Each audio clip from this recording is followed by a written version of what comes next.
Bonjour et bienvenue pour une nouvelle semaine de formation. Aujourd'hui, je vais vous emmener en Ardèche, visiter la grotte du Vallon-Pont d'Arc, la grotte Chauvet-Pont d'Arc, la grotte Chauvet. En 1994, plus précisément le 18 décembre 1994, trois spéléologues, Jean-Marie Chauvet, Christian Hiller et Eliette Brunel, ont découvert une grotte qui allait changer réellement l'histoire des grottes françaises, puisqu'ils ont découvert peut-être la plus vieille grotte ornée du monde. On fait un bond en arrière de 36 000 ans avant le présent, c'est-à-dire avant les années 1950. C'est-à-dire que c'est pratiquement 2 fois plus vieux que la grotte de Lascaux. J'ai eu la chance l'été dernier de visiter, alors pas cette grotte, puisqu'on ne peut pas la visiter, mais sa réplique, la grotte Chauvet 2, qui est une réplique parfaite de ce qui a été vu, de ce qui existe dans l'original. À l'instar de ce qui a été fait à Lascaux, ici on a reproduit la grotte en entier et on suit le chemin qui a été suivi par les 3 spéléologues dans les premiers jours de leur visite. Alors je vous ai mis un lien sur le mail que vous avez reçu pour pouvoir arriver directement sur cette page. Alors comme la dernière fois, moi je vous conseille d'appuyer sur F11. Alors sur certains ordinateurs il faudra appuyer sur la touche FN puis F11 ou enfin en même temps F11 de façon à pouvoir se mettre en plein écran, ce qui sera quand même nettement plus agréable pour votre visite. Alors vous arrivez donc sur la page d'accueil, il y a 36 000 ans, la grotte Chauvet-Pont d'Arc en Ardèche. Si vous descendez un petit peu, on va vous proposer plusieurs choses. Alors nous on va voir la visite virtuelle, mais je vous conseille d'aller voir la vidéo, parce que c'est très très intéressant. Et puis il y a d'autres choses à voir sur cette page, si ça vous passionne, si ça vous intéresse, il y a de quoi bien occuper votre journée aujourd'hui. Alors on va donc aller sur la visite virtuelle, donc vous cliquez dessus et on va vous proposer deux choses, ou une visite libre ou une visite guidée. Alors nous on va aller sur la visite libre, mais je vous conseille de peut-être aller faire aussi la visite guidée qui va vous emmener vers des éléments précis. Alors là c'est moi qui vais vous servir humblement de guide, donc on va cliquer sur entrée. Alors vous allez arriver, donc on a déjà un petit peu l'habitude, on l'a fait quelques fois ensemble, on l'a fait par exemple pendant le dernier confinement sur le Louvre, le château de Versailles, des choses comme ça. Là c'est un petit peu différent, on est dans la vraie grotte, on n'est pas dans le facsimilé, mais dans la vraie grotte, et vous allez remarquer, donc si vous déplacez votre souris, alors pour ça il faut cliquer sur le fond de l'image et déplacer la souris. C'est-à-dire quand je déplace la souris vers le bas, je descends l'image, quand je déplace vers le haut, je monte l'image, et puis je peux tourner à droite, à gauche, etc. Vous remarquerez que la caméra sera toujours sur ce passage en inox là qui a été placé. C'est le passage d'origine, c'est-à-dire pas le passage d'origine des hommes préhistoriques bien sûr, mais de Jean-Marie Chauvet, de Christian Hiller et d'Eliette Brunel. Quand ils ont découvert la grotte, ils sont retournés une deuxième fois parce qu'ils ont découvert quelque chose d'extraordinaire. Ils sont retournés avec la fille d'Eliette Brunel le soir même. Et dans les jours qui ont suivi, je crois, ils ont décidé de placer un chemin que tout le monde devrait emprunter. Alors au départ avec des plastiques qui servaient dans les vignes. Et ensuite il y a eu ce chemin avec les passerelles, en fait, les passerelles en inox. Personne n'a donc foulé le sol depuis le passage des hommes préhistoriques. Les scientifiques qui viennent ici ne prélèvent rien et n'altèrent rien en fait. Alors, vous êtes dans l'entrée et si on se retourne, on voit en fait le passage, c'est-à-dire l'échelle par laquelle sont passés les 3 spéléologues. Faut se rendre compte qu'ils sont passés par vraiment une chatière, vraiment un trou de souris presque, on pourrait dire, quelque chose de semblable peut-être à ça. Et normalement ici c'est une corde qui aurait dû descendre, ou une échelle de spélo. Au sol, vous allez voir que un petit peu partout, vous allez voir des ossements, ce sont des ossements d'ours. Alors pas que parce que les ours entraient dans cette grotte, qui avait très certainement une autre entrée au temps des hommes préhistoriques. Donc les hommes préhistoriques la partageaient avec les ours, vraisemblablement quand ils n'hibernaient pas.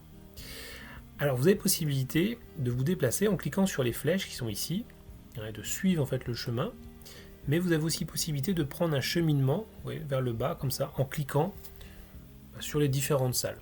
Et vous allez avoir sur la partie de gauche ici une représentation de la salle avec des points blancs qui vont vous indiquer où vous vous trouvez. Alors, si la grotte s'appelle la grotte Chauvet, puisque quand ils sont rentrés, Jean-Marie Chauvet a dit « celle-ci, c'est la mienne », bien avant d'avoir vu les peintures rupestres et la qualité des peintures, il a eu le nez fin, puisque maintenant on dit la grotte Chauvet, c'est quand même une des plus belles grottes vraisemblablement au monde.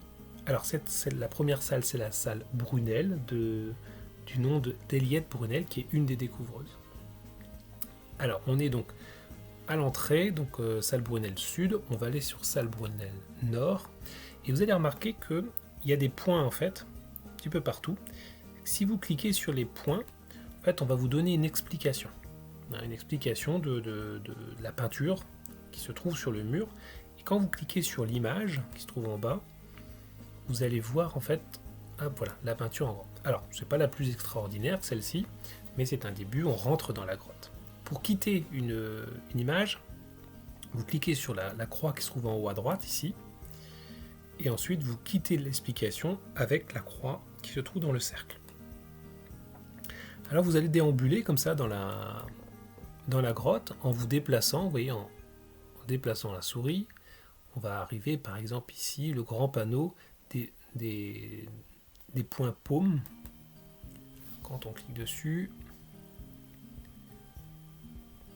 alors j'espère que la connexion fonctionnera bien et qu'on arrivera à avoir quelque chose de satisfaisant.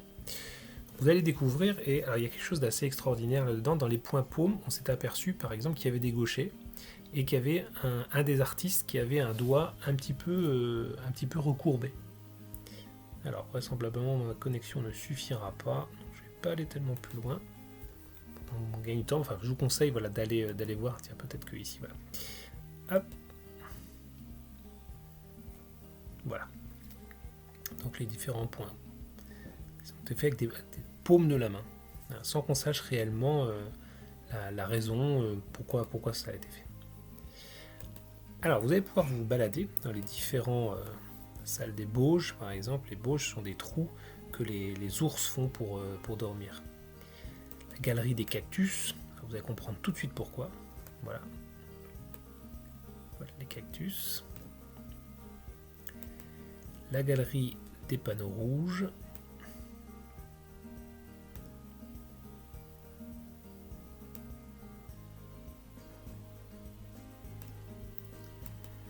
La galerie du cierge. La salle hilaire, du nom du deuxième découvreur ou inventeur, on dit, de la grotte. Alors, je vais passer directement ici dans la salle du crâne, qui est une salle hyper intéressante parce que dans cette grande salle, en fait, juste ici, alors, je vais passer la souris sans passer sur le point, juste ici, vous voyez un bloc, et dessus est posé en fait un crâne d'ours. Il a été découvert comme ça, tel que les hommes préhistoriques ont dû le laisser, le déposer en fait sur la pierre. Personne avant l'équipe des 3 spéléologues n'était rentré dans la grotte, et vraisemblablement un ours n'a pas posé son crâne tout seul ici pour venir mourir. Donc peut-être un rituel, peut-être des... Et on continue. Voilà. À chaque fois, vous pouvez cliquer sur les panneaux et voir en fait ce qui a été... Alors, ce qui est intéressant en plus dans cette grotte, c'est qu'il y a plusieurs techniques. Il y a de la peinture, il y a de la gravure, il y a de la peinture et de la gravure, etc. etc. Et la plus belle salle, c'est la dernière, la salle du fond. Si vous tournez un petit peu, vous allez découvrir un immense panneau, alors, qui commence en fait là, qui continue tout le long et qui va jusqu'ici, jusqu'au fond. Ce qui est incroyable avec ce panneau-là, c'est qu'on se rend compte que les personnes de cette époque étaient quand même capables de jouer avec la perspective des lieux. On dit souvent les peintures, je l'ai entendu dans beaucoup de grottes, les peintures jouent un petit peu sur le relief, etc. Alors c'est souvent un peu visible, mais là quand vous le voyez en vrai, toute cette partie-là, en fait, finalement, ce sont des des bisons qui donnent l'impression de venir vers vous, de courir vers vous vraiment. Et puis ce qui est assez émouvant, c'est que dans le fond de la grotte, sur cette colonne-là, en fait, il y a la représentation d'une femme. Alors, stylisée, hein, donc peut-être son plus simple appareil, et avec, voilà, ce sont deux jambes avec un pubis et des têtes de lionnes, en fait. Voilà pour la visite virtuelle de la grotte Chauvet. Alors moi je vous conseille, c'est de revenir un petit peu en arrière, hein, et d'aller faire les autres visites où on va vous parler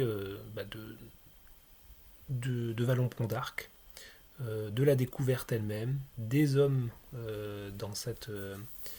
à la période de l'utilisation de la grotte, etc., etc. C'est très très intéressant, c'est voilà, si tant est qu'on soit intéressé par l'histoire et puis par ce genre de lieu. Je vous souhaite une bonne journée, une belle découverte, et je vous dis à demain.